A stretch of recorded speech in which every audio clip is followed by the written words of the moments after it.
देखिए आज की तारीख में तो ये याद आ रहा है कि जब बहन जी यूपी की मुख्यमंत्री थी तब उन्होंने ये 1.25 लाख सफाई कामगारों की भर्ती परमानेंट की थी, जिसकी वजह से आज भी सफाई कामगार वहाँ परमानेंट वो पक्की तनख्वाह ले रहे हैं, आनंद ले रहे हैं, उनके बच्चे पढ़ लिख रहे हैं, ऊपर जा रहे हैं। आज सफाई कर्मचारी दिवस के दिन हमें बहन जी का शासन याद आ रहा है कि जब उन्होंने 25 लाख से ज़्यादा, चाहे वो 4th क्लास कर्मचारी हों, पुलिस वाले हों, शिक्षक हों, सफाई कामगार हों, प्रोफेसर हों, जो भी हों, उन्होंने भर्ती किए थे, वहाँ पक्के किए थे। और बहन जी का लॉ एंड ऑर्डर याद आ रहा है। अगर बहन जी जैसी प्रशासक इस देश की प्रधानमंत्री बन जाए तो इस देश में लॉ एंड ऑर्डर इतना मजबूत हो जाएगा।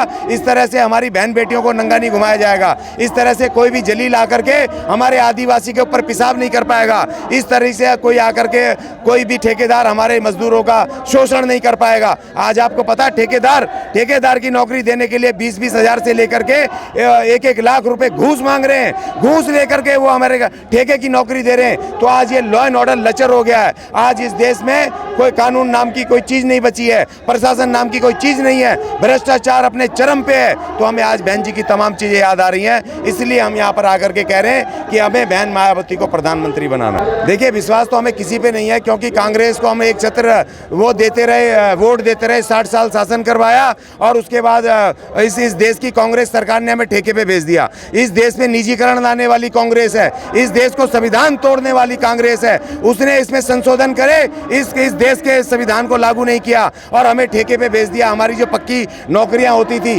सरकारी क्षेत्रों में पक्की नौकरियां होती थी, अब हम ठेके पे काम करने को मजबूर हैं। ये कांग्रेस जिम्मेदार है। और अब जो बीजेपी है, आरएसएस की B team, A team Congress, B team BJP, अब वो इस देश को बेच रही है और हमें ठेके पे भी नहीं छोड़ रही। ठेकेदार हमारा शोषण कर रहे हैं और हम 5,000, 7,000, 10,000 पगार लेकर के हम शोषण का शिकार। दिल्ली के अंदर है, दिल्ली के अंदर केजरीवाल की सरकार है, वो कहती है मैं बहुजनों के लिए बहुत सारा काम करूंगी, वाल्मीकि समाज के लिए लगातार काम करूंगी। बाबा साहब का फोटो भी अपने ऑफिसों में लगाती हैं, तो अब वो वाल्मीकि समाज के लिए भी बहुत बड़ा काम करने वाली है। देखिए वो आरएसएस की सी टीम है, A team Congress, B team BJP और सी टीम आम आदमी पार्टी।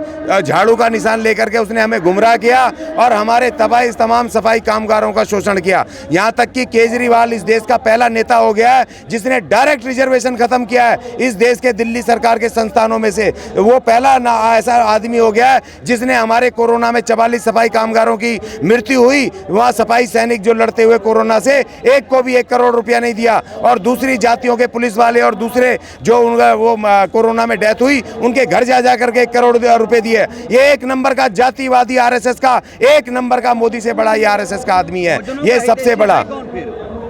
बहन कुमारी मायावती, बहुजन समाज पार्टी, उसके अलावा कोई नहीं है। सिर्फ एकमात्र नेता है जो कि हमारी लड़ाई को थामे बैठी है, जो हमारी लड़ाई को लेकर के बैठी है। जिस दिन इस देश से बहुजन मूवमेंट और खत्म हो गया, बहन मायावती कमजोर हो गई, उस दिन हमें थोड़ा बहुत जो मिल रहा है वो भी खत्म हो जाएगा। नमस्कार, मेरा नाम है सुरेंद्र सिंह और आप देख रहे हैं SM न्यूज़। राष्ट्रीय सफाई दिवस पर हजारों की तादाद में, पहले तो मैं बोलूंगा कैमरामैन को यहाँ पर भीड़ दिखा दें कि कितने लोग आज सैलाब पर आए हुए हैं। सिर्फ इसी मुद्दे को लेकर सफाई मजदूर दिवस के मौके पर ये लोग आए हुए हैं। आप देखेंगे दूर दूर तक नजर जा रही है। सारे के सारे आज वो बहुजन समाज के लोग हैं जो यहाँ पर अपनी मांगों को लेकर आए हुए हैं। के लिए हमारे साथ अशोक ज्ञानी जी हैं। आप देखेंगे कि लगातार यहाँ पे सैलाब आए जा रहा है, हजारों की तादाद में यहाँ पर लोग आ रहे हैं। सर, क्या एजेंडा है, क्या मुद्दा है जिनको लेकर आप जंतर मंतर पर आए हुए हैं? देखिए आज 31 जुलाई और आज राष्ट्रीय मजदूर दिवस हम मनाते हैं प्रतिवर्ष, और आज भी हम यहाँ पर जंतर मंतर पर पहुँचे हुए हैं। और भारत सरकार से हम हमेशा इस दिन अपने सफाई कामगारों की बेहतरी के लिए, उनके अधिकार के लिए हम हमेशा मेमोरेंडम पेश करते हैं। और आज भी यहाँ पर सैकड़ों की तादाद में हमारे साथी आए हुए हैं और हम आज दोबारा से यहाँ पे भारत सरकार से मांग करने आए इस महान मौके पर अपने शहीद भूप सिंह जी को श्रद्धांजलि अर्पित करते हुए हम उनसे अपील करने आए भारत सरकार से कि भारत के अनुच्छेद 43 के तहत लिविंग वेजेस बोर्ड का गठन किया जाए, जिससे कि एक राष्ट्र एक पगार और एक राष्ट्र एक पगार का जो उसमें वो जो प्रावधान है भारत के संविधान के आर्टिकल 43 में, वो भारत के सफाई कामगारों के ऊपर लागू हो और उनको एक सम्मानजनक वेतन मिले, जिससे जो भारत के संविधान ने उनको भारत के मुख्य धारा से जोड़ने की जो बात कही थी, समाज की मुख्य धारा से, उसके साथ उनको जोड़ा जाए और उनको एक मुकम्मल रूप से एक बेहतर लिविंग वेजेस मिले आर्टिकल 43 की तरह से। हम इसको मांग करने आज भारत सरकार से आए, क्योंकि हमें उम्मीद ये जग गई है कि भारत के प्रधानमंत्री ने जब आर्टिकल 43 के बाद 44 आता है, उसके तहत उन्होंने UCC कानून बनाने की पहल की है, एक राष्ट्र एक कानून की बात करते हैं। तो हमने कहा कि भैया एक राष्ट्र एक पगार, एक नेशन एक वेतन। हमने मांग की कि हमें भारत के प्रधानमंत्री 44 से पहले 43 पे नज़र मारेंगे। 43 में तमाम मजदूरों को लिविंग वेजेस देने का प्रावधान है। मिनिमम वेजेस का ज़माना गया, अब आर्टिकल 43 को लागू करने का ज़माना है। हमें भी बेहतर 40, 50, 60 हज़ार पगार मिलनी चाहिए, जिससे कि तमाम जो मजदूर चाहे कॉन्ट्रैक्ट पे काम करते हैं, चाहे वो ठेकेदारी उस पे करते हैं, मस्टरॉल पे काम करते हैं, चाहे वो डेली वेज पे काम करते हैं, चाहे परमानेंट एम्प्लॉई हैं, उनको एक राष्ट्र एक पगार उनको मिलनी चाहिए। जी, आर्टिकल 40 तो लागू होने चाहिए, तब 43 का नंबर आएगा। देखिए 44 पहले आता है कि 43 पहले आता है। आप 43 को कूद करके 44 में कैसे जाओगे? पहले तो आपको 43 करना पड़ेगा ना। 43 आर्टिकल 43 में भारत का मजदूर वर्ग तैयार खड़ा है कि भैया हमें लिविंग वेजेस बोर्ड कब लागू करोगे, एक राष्ट्र एक पगार कब लागू करोगे भाई इस देश में? तो हम ये मांग करें। अशोक जी, क्या कारण है कि मजदूर सफाई कर्मचारी जितने भी लोग होते हैं वह सफाई का काम करते हैं और सफाई करते करते ही वो रिटायर हो जाते हैं और वहीं मर जाते हैं, फिर भी उनके बारे में कोई सरकारें नहीं सोचती हैं? देखिए ये डिस्क्रिमिनेशन है, बहुत भारी डिस्क्रिमिनेशन है। सफाई कामगार को छोड़ के जितनी भी चतुर्थ श्रेणी की जितने भी रोजगार हैं, नौकरियां हैं, उसमें तमाम वो भले ही चाहे माली भर्ती हो, ड्राइवर भर्ती हो, चाहे वो पियोन भर्ती हो, वो तमाम वो लेकर के प्रमोशन लेकर के हर 5 साल में, या वो एजुकेशन ले लें, एजुकेशन के आधार पे प्रमोशन लेकर के अधिकारी तक रिटायर होने के प्रावधान है। लेकिन हमारा सफाई कामगार जब सफाई कर्मचारी भर्ती होता है तो उसको किसी भी हालत में कोई प्रमोशन नहीं है और वो सफाई कामगारी भर्ती होता है और सफाई कामगारी पूरी सर्विस करते हुए रिटायर होता है। तो ये बड़े शर्म की बात है। जब आज़ाद भारत है, जब आर्टिकल 14 जब कहता है विधि के समक्ष सब नागरिक बराबर हैं, तो विधि के समक्ष हम सफाई कामगार भी तो आते हैं भाई। हमें क्यों नहीं आप भर्ती करके, हमें स्किल्ड करके, हमें पढ़ा लिखा करके, हमें क्यों नहीं तुम प्रमोशन दोगे? हमें क्यों नहीं तुम सरकार में बड़े बड़े अधिकारी के रूप में हम वहाँ रिटायर होंगे?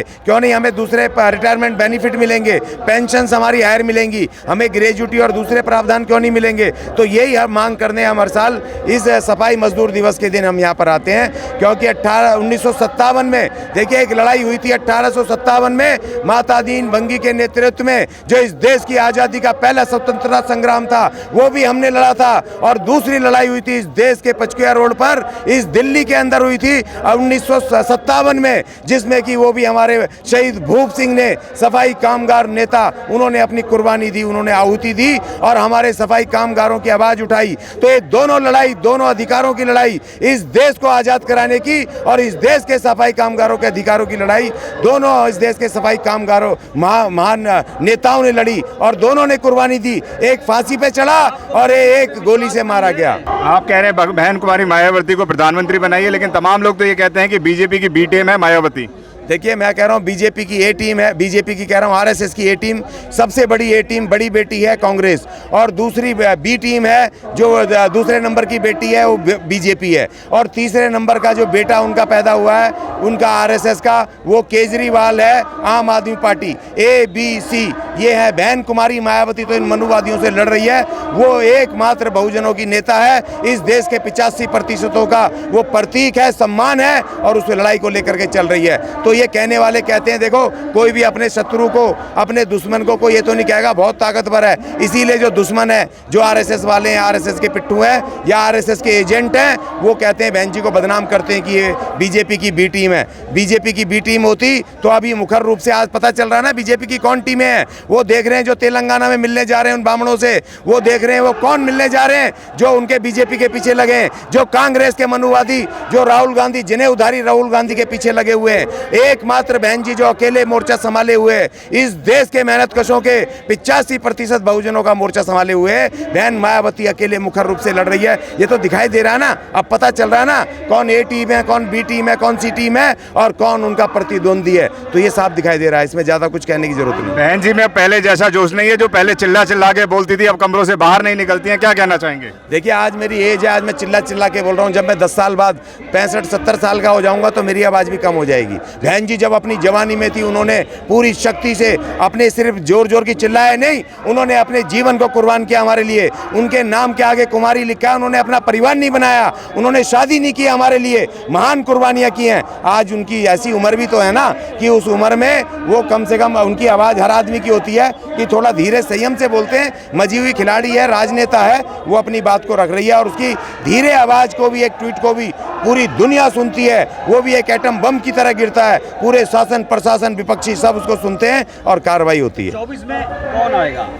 देखिए, इस समय बहुजनों का राज आएगा। इस देश की पहली 75 वर्षों बाद, इस देश की डेमोक्रेसी लागू होने के 75 वर्षों बाद, इस देश में पहला दलित प्रधानमंत्री इस देश की नई संसद में बहन मायावती के रूप में शपथ लेगा। ये मेरा पूर्ण विश्वास है और हम इसके लिए काम कर रहे हैं और पूरी शक्ति से पूरे देश में बहुजन खड़े हो गए। जो कश्मीर से लेकर कन्याकुमारी तक माया सरकार की पूरा बिगुल बच चुका है, तमाम बहुजन खड़े हो गए और हम एक छत्र होकर बहन मायावती को जिताएंगे और इस देश की प्रधानमंत्री बनाएंगे और ये शोषित पीड़ित जनता को न्याय दिलवाएंगे। आप लगातार सेंगोल की बात करते हैं, सेंगोल को ट्रांसफर किया जाता है, आप कह रहे हैं बहन जी प्रधानमंत्री बनेंगे, तो किस तरीके से सेंगोल को ट्रांसफर करा जाएगा? देखिए, उस सेंगोल को ट्रांसफर करके आरएसएस के ऑफिस में भेजा जाएगा। वो आरएसएस का प्रतीक है, वो साम्राज्यवाद का प्रतीक है, वो राजशाही का प्रतीक है। उस सेंगोल को वापस भेजा जाएगा आरएसएस के जहाँ से लाए हैं उनके, भैया तुम रखो अपने इस प्रतीक को। और जैसे ही बहन जी शपथ लेंगी उसमें हमारे भारत के संविधान को, हमारे सिंह को, शेर को, हमारे उस अशोक चक्र को, उनको पुनः स्थापित किया जाएगा। इस देश की लोकतांत्रिक व्यवस्था को मजबूती से लागू किया जाएगा, इस देश के संविधान को ताकत से लागू किया जाएगा। लगता है दोबारा कि इस अशोक का निशान आ पाएगा? बिल्कुल, अशोक का ही देश है ये देश ही अशोक का है और अशोक सम्राट का अशोक चिन्ह आएगा, अशोक का शेर आएगा और बाबा साहब का संविधान पुनर्स्थापित होगा और सख्ती से लागू होगा। धन्यवाद आपका। धन्यवाद। अगर आपने अभी तक हमारा चैनल सब्सक्राइब नहीं किया है तो सब्सक्राइब करें और घंटी का बटन बिल्कुल भी दबाना ना भूलें ताकि सभी लेटेस्ट खबरें पहुंच सकें आप पे सबसे पहले।